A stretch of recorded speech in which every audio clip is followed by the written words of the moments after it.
कि परेशान होकर एक आम इंसान पुलिस के पास जाता है, चोरी हो गई, उससे ठगी हो गई, उसे लूट लिया गया, चेन स्नैचिंग हो गई या जो भी हुआ, तो वो चाहता है कि आप ही हैं जो तुरंत उसकी मदद कर सकते हैं। तो वो बेचारा परेशान रहता है, इसलिए आता है, प्रेशर आप पर रहता है। बहुत अच्छा हुआ आज आपने बताया।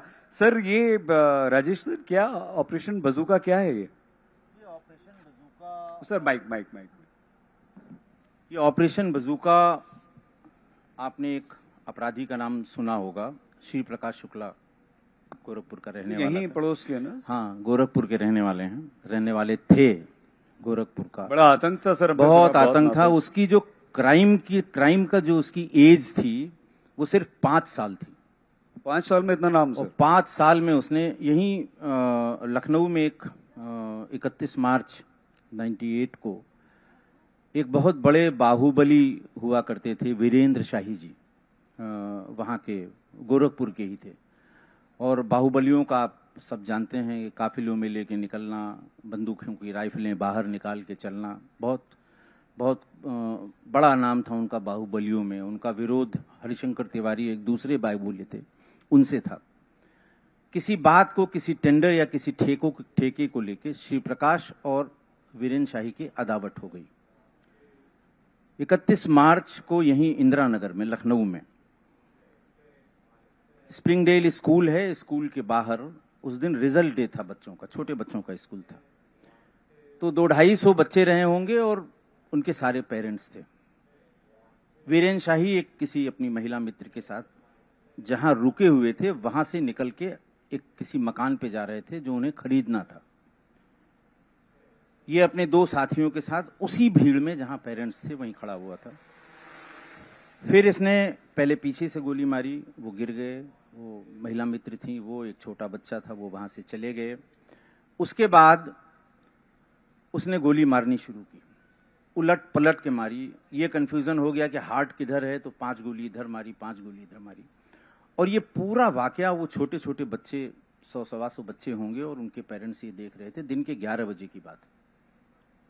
आप ये सोचिए कि उन बच्चों पे आज भी वो बच्चा आज होगा 30 साल का, 32 साल का हो गया होगा, जिसने अपनी आंखों से वो देखा है, या वो पेरेंट्स, उनके दिमाग से वो चीज कभी निकले। उस समय तो ये लगा कि 2 लोगों की दुश्मनी है, एक आदमी ने एक आदमी को मार दिया। जब शाम तक ये पता लग गया कि नहीं, ये वीरेंद्र शाही थे जिनको मारा गया, और फिर ये लगने लगा कि साहब जब ये वीरेंद्र शाही का मर्डर हो सकता है या ये कर सकता है श्री प्रकाश, अब वो ओन करता था। अच्छा, वो फोन करके अखबारों के दफ्तर में ओन करता था कि ये मैंने किया है। इतनी गोलियां उन्हें मारी थी कि पोस्टमार्टम हाउस में घंटों, जो एंट्री और एग्जिट है, इसको गिनने में समय लगा था। इतनी गोलियां मारी थी, दिन में मारी थी, इतने लोगों के बीच में मारी थी। और ये इस तरह के 1-2 नहीं, उस छोटे से स्पैन में उसने बिल्कुल सिस्टम को भी हिला के रख दिया था। पुलिस को पता होता था सर? हाँ, देखिए, पुलिस को तो शुरुआत में ये पता ही नहीं लगा कि ये कौन है, क्योंकि तब वो अशोक सिंह के नाम से जाना जाता था कि अशोक सिंह है, अशोक सिंह। ये इनके वीरेंद्र शाही जी के मर्डर के बाद ही उसका असली नाम पता लगा कि ये श्री प्रकाश शुक्ला है, गोरखपुर का ही रहने वाला है। और इसके पहले भी उन पे अटैक कर चुका है, जिसमें वो एम्बेसडर्स थे और उनके गनर की मौत हुई थी। ये तो हुआ मर्डर वाला। उसके अलावा यहाँ एक मूल राज अरोरा उस जमाने में लखनऊ के सबसे बड़े बिल्डर थे, लखनऊ में ही। ये जो छोटी लाइन का जो स्टेशन है चारबाग का, ये उसके कॉन्ट्रैक्टर भी वही थे, उन्होंने बनाया था। आशा अपार्टमेंट सबसे पहले लखनऊ में जो मल्टी स्टोरी बिल्डिंग बनी, वो उनकी बनवाई हुई थी। उनको दिन में हजरतगंज में उनके ऑफिस से 4 लोग उठा के ले गए, जिनमें श्री प्रकाश शुक्ला भी था। गाड़ी में नीली बत्ती लगी रही, यहां से बिहार ले गए, बिहार में रखा, और उसके बाद फिर उससे करोड़ों रुपए की फिरौती ली गई। इसी तरह यहां लखनऊ में ही एक दवा की कंपनी थी बड़ी, सोलमन एंड सोलमन। उसके मालिक थे श्री के रस्तोगी, और उनके लड़के थे कुणाल रस्तोगी। कुणाल रस्तोगी आज भी हैं। और यहीं गोखले मार्ग में, जहां हमारा इंटेलिजेंस का हेडक्वार्टर है, उसी के थोड़ा आगे ये पिता पुत्र दोनों जा रहे थे मॉर्निंग वॉक पे। आगे से ये मारुति 800 था, इसने गाड़ी उनकी ओवरटेक की, रोका, बच्चे को उनके निकालने की कोशिश की, कुणाल को। उन्होंने विरोध किया और वहीं पर उन्हें गोली मार दी। कुणाल को किडनैप करके ले गया और उसके बाद फिर उसकी फिरौती ली, इसने बड़ी फिरौती ली। तो आप ये सोचिए ना कि अब जैसे वो व्यापारी थे, बड़े व्यापारी थे, व्यापारियों के मन में क्या उस समय रहा होगा। उनको तो ये लगता था साहब कि पूरा सिस्टम ही फेल है, पुलिस कुछ कर ही नहीं सकती, दिन दहाड़े ये सब हो रहा है। तो ये जो जैसे परसेप्शन की बात अभी आपने कही, तो इस तरह की घटनाएं परसेप्शन लोगों का पुलिस के प्रति खराब करती हैं। लेकिन जब इसका एनकाउंटर हुआ, मारा गया, तो ये परसेप्शन ठीक हुआ कि भाई यही पुलिस वाले हैं जिन्होंने इसको मारा भी। जी। लेकिन अमित जी, ये इसी तरह की कहानियां हैं बिहार डायरीज में, और यही सब लिखा है आपने? काफी सिमिलर है, काफी सिमिलर है, क्योंकि वहां भी ऐसे ही होता है। होता था। अब उस समय को बहुत समय बीत गया उस बात को। 2005 से तो पहले ऐसी स्थिति ऐसी जो सर ने जो दो कहानियां बताई, हाँ, बिल्कुल काफी सिमिलर था। और मैं भी जैसे बताया कि राजस्थान से जब वहां पहुंचा तो पहले दिन जब पटना सिटी को मैंने ज्वाइन किया तो पहले दिन मुझे फोन आया कि एसपी साहब जल्दी आइए, डॉक्टर साहब को रंगदारों ने गोली मार दी है। डॉक्टर की वाइफ ने मुझे कॉल करके बोला। तो क्योंकि मुझे रंगदार, अच्छा वहां रंगदार कहते हैं, तो मैंने सोचा पेंटर्स ने गोली मार दी है। और मेरे फादर खुद डॉक्टर थे जयपुर के अंदर। I was surprise. मैंने पूछा डॉक्टर साहब को पेंटर्स ने गोली मार दी? Then his wife explain to me कि नहीं, एक्सटॉर्शनिस्ट ने गोली मारी है। बट जैसे उन्होंने बताया, लेकिन पुलिस जब पूरी लगती है, we were very lucky also. हमने 24 घंटे में वो जो एक्सटॉर्शनिस्ट थे उनको पकड़ा, उनका इनकाउंटर हुआ, सब कुछ हुआ। और उसी पब्लिक में पुलिस एकदम हीरो बनी। लेकिन सबसे बड़ी बात है कि इन सबको पनपने नहीं देना चाहिए। प्रॉब्लम होती है, हम लोग जो पुलिस वाले होते हैं अक्सर कई बार चीजों को कारपेट के नीचे ब्रश कर देते हैं। चाहे नक्सलिज्म हो, मैं बिहार के कई जिलों में रहा हूँ, आज तो नक्सलिज्म खत्म हो गया है, लेकिन वो शुरू में उसको कंट्रोल कई जगह किया जा सकता था। हर जगह नहीं बोल सकता, कई जगह, लेकिन हम लोग उसको अनदेखा कर देते हैं या उसको शुरू में लाइटली लेते हैं। तो ये जितने एक्सटॉर्शनिस्ट हैं या क्रिमिनल्स हैं, ये श्री प्रकाश शुक्ला तो क्या अलग ही लेवल का एक हो गया। बट शुरू में अगर उसको कंट्रोल कर लिया जाए तो मुझे लगता है ये बहुत हद तक माफिया या कई जो चीजें हम बता रहे हैं, गैंगस्टर्स, इनको रोका जा सकता है। छत्तीसगढ़ और मध्य प्रदेश में आज देखिए, आज भी नक्सली कितने बड़े बड़े अटैक करते हैं। नहीं, अब तो बहुत कम हो गया। और माननीय गृह मंत्री ने तो बोला 2026 में खत्म हो जाएगा। मैं गया कि एसएसपी रहा हूँ, वहाँ जो नक्सलिज्म था 2010 में और उससे पहले, वो आपको मैं बयान करना मुश्किल है।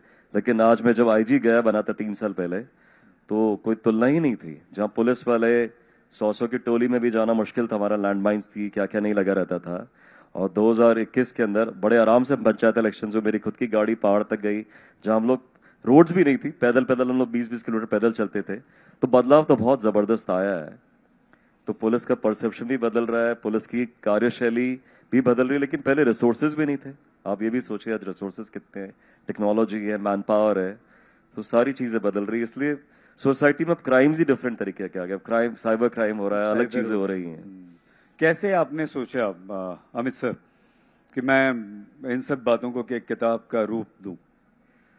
मैं कॉलेज में और स्कूल में लिखता बहुत अच्छा था, अपनी स्कूल का मैं एडिटर था। और तब मैंने सोचा था कि आईआईटी की जो अपने संस्मरण उनके बारे में लिखूंगा, और थोड़ा बहुत लिखना शुरू किया। लेकिन तब छोटा था, दिमाग में इतनी सीरियसनेस थी नहीं। और मेरा दोस्त और बैचमेट चेतन भगत, उसने फिर 5.7 लिख दी। तो मुझे बड़ी जलन भी हुई उससे कि उसने इतनी अच्छी किताब लिख दी, इतनी सक्सेसफुल हो गई। मेरे दिल में बात रह गई। और फिर चांस की बात होती है, जो स्टोरी जो मैंने बिहार में जिस तरह से इन सबको पकड़ा था, कई लोग सुनते थे, बड़े बड़े लोग की, फिर सब बोलते थे ये बिल्कुल स्टोरी पिक्चर के लायक है, पिक्चर के लायक है। तो एक दिन ऐसे ही मुझे पेंगुइन अप्रोच किया, जो पब्लिशर्स है, और बोला कि आप किताब लिखिए, हमने सुना कि आप लिख सकते हैं। मैंने लिखा, और मैंने कभी सोचा नहीं था कि लोग उसको उतना प्यार करेंगे। तो पहली किताब में मैंने सब कुछ उड़ेल दिया, अपना सारा कुछ, क्योंकि वो सक्सेसफुल हो गई। तो लोगों ने कहा एक और किताब लिखी जाए। तब तक मेरे पास कुछ इतना बचा नहीं था। और पुलिस में क्योंकि मैं सर्विंग ऑफिसर, तो बहुत सोच समझ के मुझे लिखना पड़ता, क्या लिखूं क्या नहीं लिखूं। राजू जी जितनी बेबाक बातें कर सकते उतनी मैं नहीं कर सकता अभी। अरे नहीं करना चाहिए, देखिए सर, बिल्कुल करना नहीं, चाहिए। अभी मेरी आपकी 10 बात से मैं बिल्कुल सहमत हूँ कि पुलिस का परसेप्शन चेंज हुआ है, पुलिस के बारे में परसेप्शन चेंज तो हुआ अभी है। मेरी 10 साल की नौकरी बची है, तो अभी मेरे को थोड़ा ध्यान रखना पड़ेगा।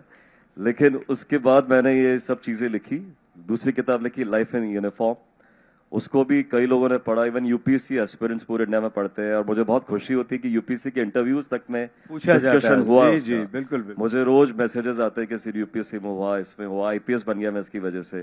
क्या लिखा है आपने उसमें, ये बताइए। उसमें मैंने सबसे जो मुझे अच्छा लगा अपने एक्सपीरियंसेस। ये तो कई बार लोग लिखते हैं कि मैंने ये कर दिया, मैंने वो कर दिया। पुलिस में हमारी थोड़ी आदत भी हो जाती है क्योंकि मेरी नौकरी भी ऐसी है, लेकिन मैंने उसमें लिखा द ह्यूमन फेस, मुझसे कहाँ कहाँ गलतियां हुई, कहाँ मैंने किसी के साथ एक बार अन्याय कर दिया, लेकिन फिर गलती जब समझ में आई तो उसी अन्याय को वापस ठीक किया।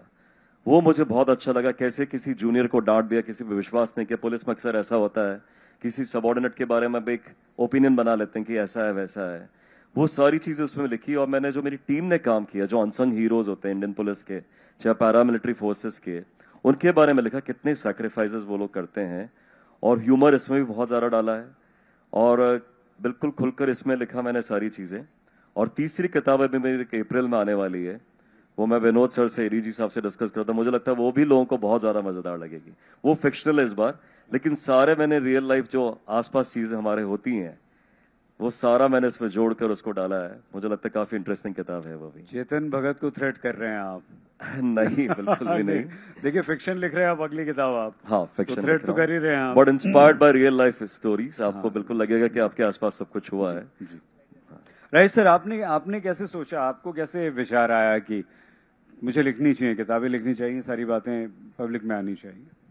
देखिए, हमारे जो गुरु रहे इस पूरी पुलिसिंग के, अरुण कुमार साहब रिटायर्ड डीजी हैं, आरपीएफ में रिटायर्ड हो गए डीजी थे, और अजय राज शर्मा साहब जिनकी अभी डेथ हुई है। उस समय संसाधन नहीं थे। जैसे मैं बताऊं, जब अजय राज शर्मा साहब को यह कहा गया कि मुख्यमंत्री को मारने की सुपारी ली गई है, जैसा उन्होंने अपनी किताब बाइटिंग द बुलेट में लिखा है, उन्हें रातों रात सीतापुर के एक ट्रेनिंग कॉलेज से बुलाया गया, एडीजी लॉ एंड ऑर्डर बनाया गया।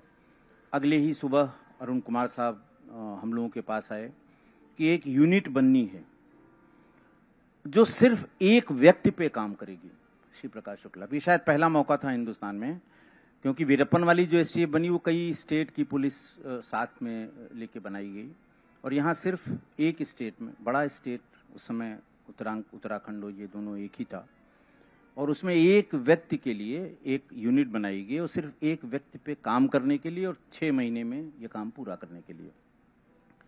तो कुछ अलग करने की बात हुई। जैसे हमारे यहाँ सर बैठे हुए हैं, नीले रंग की महिंद्रा जीप वो पुलिस की गाड़ी हुआ करती थी। पहचान उसकी होती थी कि अगर नीले रंग की महिंद्रा जीप आई तो कोई पुलिस वाला, और अप टू डीएसपी वही नीले रंग की महिंद्रा जीप थी। अजय राज शर्मा साहब ने कहा, साहब इस जीप से मैं इतने खूंखार अपराधियों का पीछा नहीं कर पाऊंगा, हमें अच्छी गाड़ियां चाहिए। उस समय टाटा सूमो गोल्ड ऐसी गाड़ी थी जो तेज भी थी, और उसमें 2-4 एक्स्ट्रा आदमी सिपाही उपाही बैठ सकते थे। पहली बार 10 Tata Sumo gold UP police ने खरीदी। बड़ी दिक्कत हुई, लेकिन खैर चूंकि मुख्यमंत्री जी का आदेश था, वो मिल गई। उन्होंने कहा, हम कम लोग रखेंगे, हमें बहुत फौज नहीं, और जिसको हम चाहेंगे वही रहेगा, हमें ऊपर से कोई आदमी पुलिस का थोपा न जाए। धीरे धीरे करके हम 6 महीने के भीतर ही अपने टारगेट तक पहुंच गए, हमारा काम हो गया।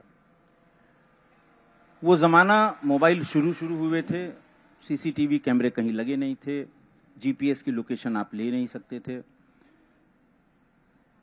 तो जब बाद में किस्से कहानी चलने लगे साहब, और किताब लिखने के पहले कोई 100 तो आपको उस पे इंटरनेट पे वीडियोस मिलेंगे, ऐसे मारा गया, वैसे मारा गया, ये किया, वो किया।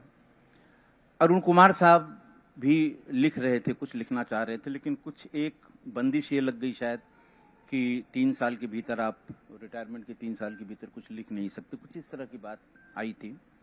मैंने उनसे बताया कि मैंने कहा, सब मैं लिखूंगा इस पे, और ताकि ये जो उल्टी सीधी किस्से कहानियां दुनिया के चल रहे थे कि साहब इनके कहने पे मारा, उनके कहने पे मारा, फला जगह से पकड़ के मारा, ये किया, वो किया, सब जिसकी जो मर्जी हो रही थी। तो मेरे मन में ये विचार आया कि चूंकि हम लोग उस टीम के थे, डे 1 से थे जब वो बनी, और जब एग्जीक्यूट हुआ, तो हमें अपनी पूरी बात सही सब तक पहुंचानी चाहिए ताकि ये किस्से कहानी बंद हो। तो तब मैं कोरोना का पीरियड था सर, और बहुत जैसे कहते हैं ना मौत का डर सबको लग रहा था।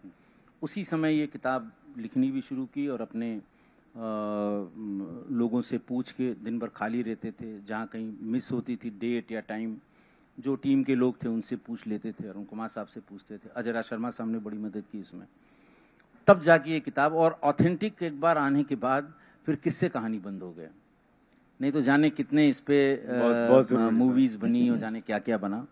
तो इसलिए ये ख्याल आया कि भाई जो कुछ है वो सही सही सब लोगों तक पहुंचे, क्योंकि टीम है, आज हम लोग हैं कल नहीं हैं, फिर ये किस्से कहानी चलते रहेंगे। ये आइडिया था, क्योंकि मैंने इसके पहले न कभी लिखा था, न मैंने कभी साहित्य लिखा था, न कभी साहित्यकार होने का मेरे मन में विचार आया था, कभी नहीं आया था।